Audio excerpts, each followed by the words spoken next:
आज बड़ा खास दिन दीपावली के उपलक्ष्य में आज सत्संग रखा है। तो सबसे पहले सबको बहुत बहुत शुभकामनाएं ये इस पर्व की, और आपका ये पूरा साल खुशियों से भरा रहे, सत्संग से भरा रहे और गुरु धाम का सानिध्य मिलता रहे पूरे साल। आप आनंद ले रहे।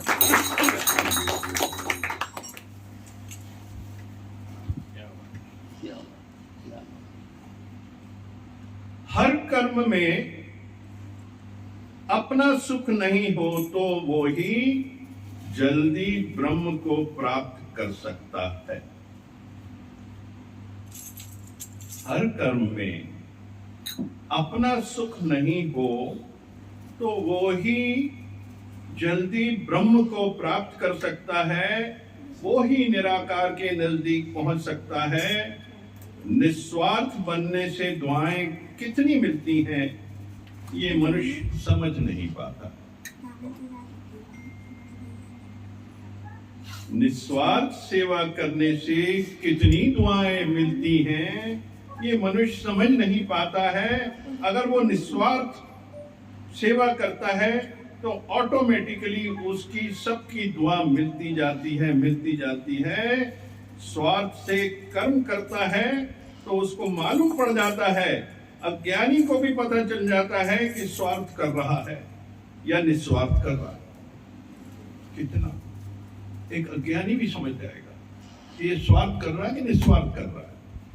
ये एक हमारे अंदर एक सिस्टम्स होते हैं बॉडी के अंदर, एक पहचान करने के लिए, जानने के लिए। स्टेपल डॉग्स कहते हैं जिनको, जो डॉग्स होते हैं वो किस तरीके से बॉम्ब्स को और इनको लोकेट कर लेते हैं, माइंस को कर लेते हैं, उनके अंदर वो पावर है। मनुष्य में उससे ज्यादा पावर है कि ज्ञान और अज्ञान समझ आता है, चीजें समझ आती हैं कि स्वार्थ और निस्वार्थ कितनी भावना इसके अंदर भरी हुई है। तो ये चीजें बड़ी ओपन हो जाती हैं जहां निस्वार्थ भाव से करते हैं और स्वार्थ भाव से करते हैं। अज्ञानी को भी समझ आता है स्वार्थ।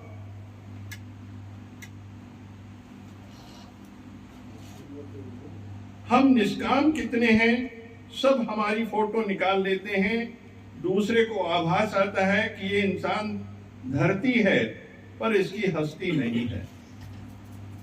धरती मोह का प्रतीक है। धरती जो है मोह का प्रतीक है, और मोह से सारी कामनाएं, सारी वासनाएं, सारे विकार जनित होते हैं। तो हम निष्काम कितने हैं, सब हमारी फोटो निकाल लेते हैं, दूसरे को आभास आता है कि ये इंसान धरती है पर इसकी हस्ती नहीं है। यानी निष्काम भाव से हस्ती गुम हो जाती है। पूर्ण समर्पण परमात्मा के प्रति, निष्कामता से श्रद्धा, समर्पण, और किस तरीके से जीवन का परिवर्तन आता है वो अलग से ब्रह्म की स्थिति नजर आती है। अब मैं आज आपसे थोड़ा सा ब्रह्म के बारे में बात करना चाह रहा हूं। ब्रह्म और ओम जो पीछे हम लोग ने डिस्कस किया था, दोनों में बहुत गहरा संबंध है। कि ब्रह्म क्या है, ओम क्या है, ये जानना बहुत जरूरी है हम सबके लिए, क्योंकि यही एक मार्ग है जिससे हम ब्रह्म की प्राप्ति कर सकते हैं। ओम और ब्रह्म का संबंध जो है वो एक नाम और नामी है। एक नाम और एक नामी है। जब हम ओम का उच्चारण करते हैं तो यह ब्रह्म के रूप और ज्ञान की ओर ले जाता है। ओम के उच्चारण से ये हमें ब्रह्म की ओर ले जाता है। ओम का मतलब क्या है? ब्रह्मा विष्णु महेश, अ उ प्रणवाक्षर के मध्य। हाँ, ये साकार रूप है इसका। ओम जो है वो साकार रूप है और ब्रह्म जो है वो निराकार है।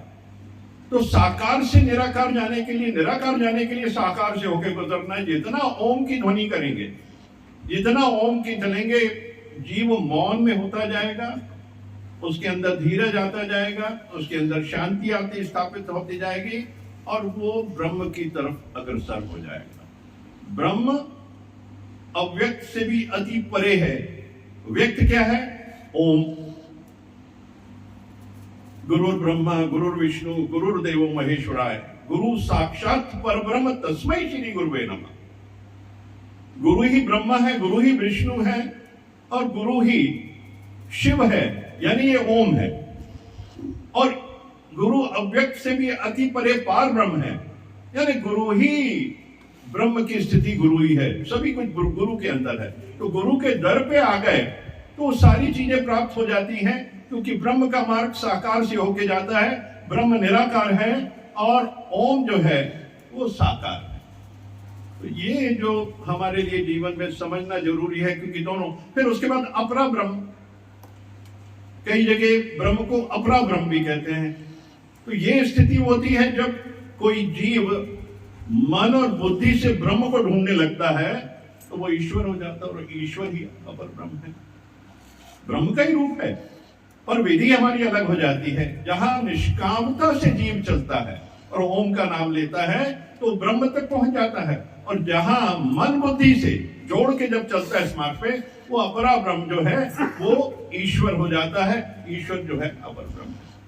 तो सारी स्थिति ब्रह्म की है, परमात्मा तुल्य स्थिति है, परम पिता की स्थिति है, निराकार की स्थिति है।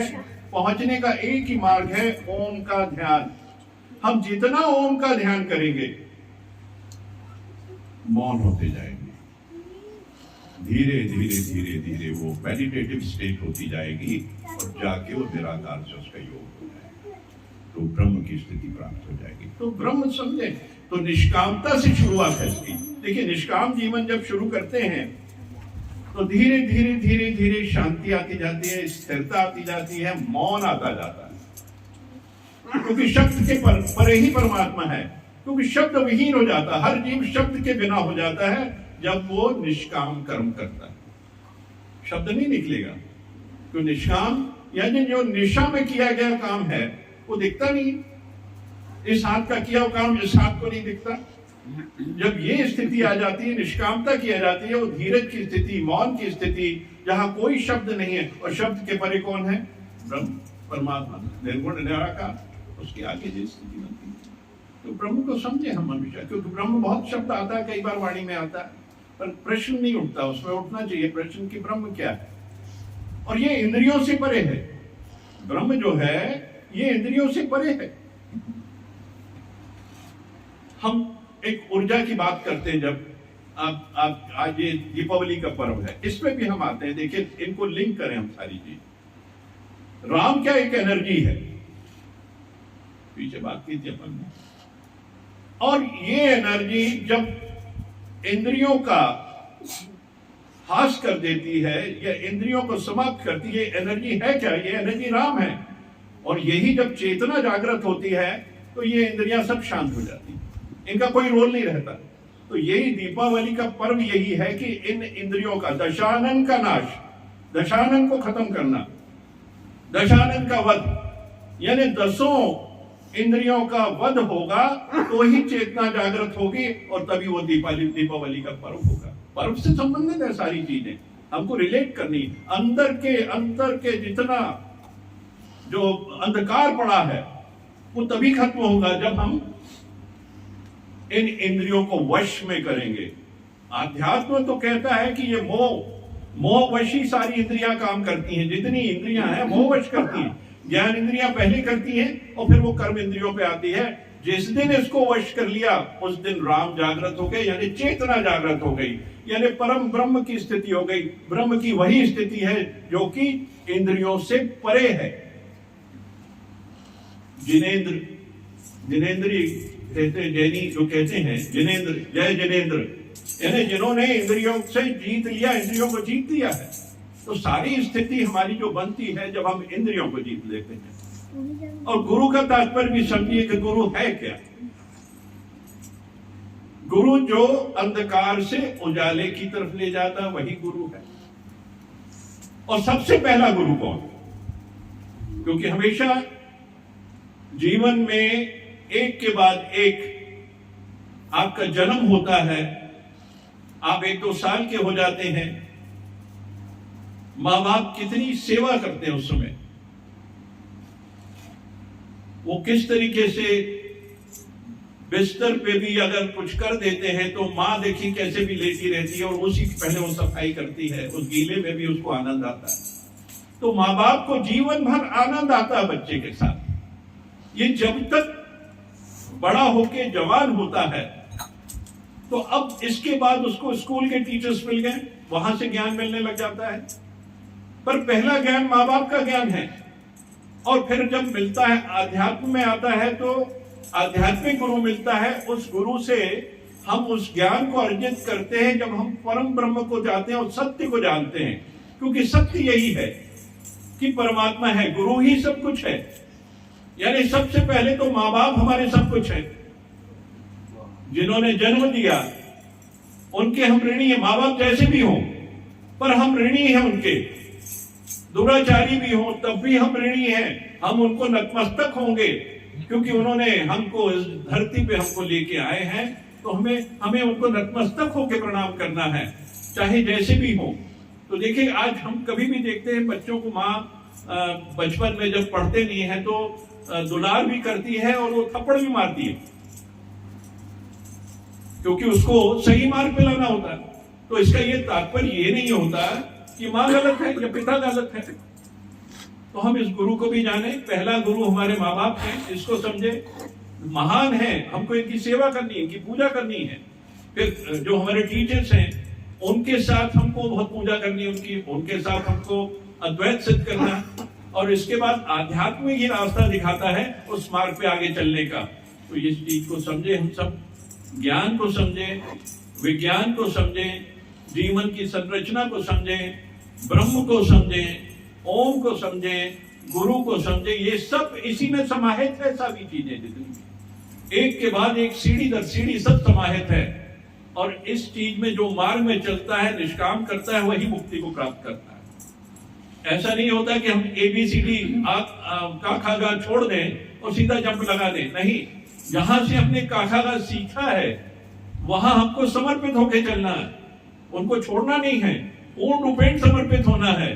तब कहीं जाके हम उच्चतम स्थिति को प्राप्त होते। कई बार देखा है हमारे टीचर्स बहुत पीछे रह जाते हैं और हम लोग कितना आगे बढ़ जाते हैं। कभी कभी परिस्थिति ये आती है कि ये टीचर आया और आपकी सीट उससे हायर है, पर वो टीचर को वो पहचान लेता है, वो अपनी उस सीट से, IAS की सीट से उठ के उसके चरण स्पर्श करता है, क्योंकि उसने उसको शिक्षा दी, बनाया। आज IAS बना कैसे, इतना बड़ा हुआ कैसे, इतना सब कुछ उसके पास आया कहां से? उस ज्ञान से, उस माँ बाप के ज्ञान से, उस गुरु के ज्ञान से, उस आध्यात्मिक गुरु के ज्ञान से, तब हम वहां पहुंचते हैं।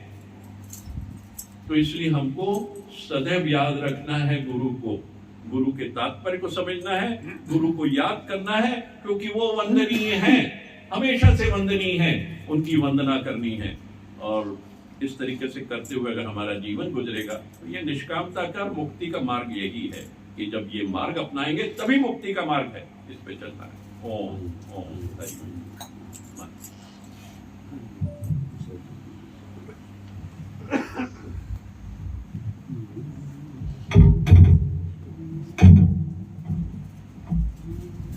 हरिओम हरिओम हरिओम।